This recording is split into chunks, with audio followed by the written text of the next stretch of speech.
2025-ci il yeni Time test toplusundan ümumi sınaq 2-dən 27-ci sualın izahını vermək istəyirəm.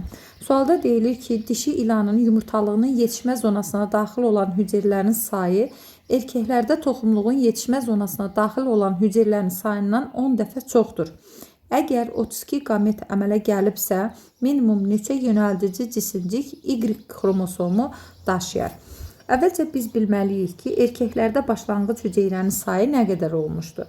Demək, meyoz prosesinə daxil olan hər bir hüceyrə 4 dəfə artır, yəni başlanğıc hüceyrə.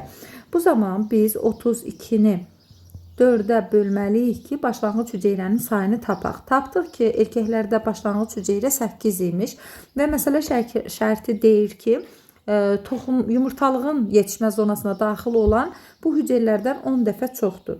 8-i vururuq 10-a, tapırıq ki, başlanğıc yumurtalığa daxil olan başlanğıc hüceyrənin sayı 80-ə bərabərdir. Və 80 hüceyrə yetişmə zonasına daxil olduğu zaman 4 dəfə artır, 320 hüceyrə əmələ gələ bilir. Və məsələ şərtində bizə deyir ki, əmələ gəlibsə, minimum neçə yönəldici cisimcik Y xromosomu daşıyar. Bilirik ki, ilan heterozigotdur və minimum Y cinsi xromosomun yönəldici cisimcik olması üçün, yəni qamet də Y xromosom dəstinə malik olmalıdır.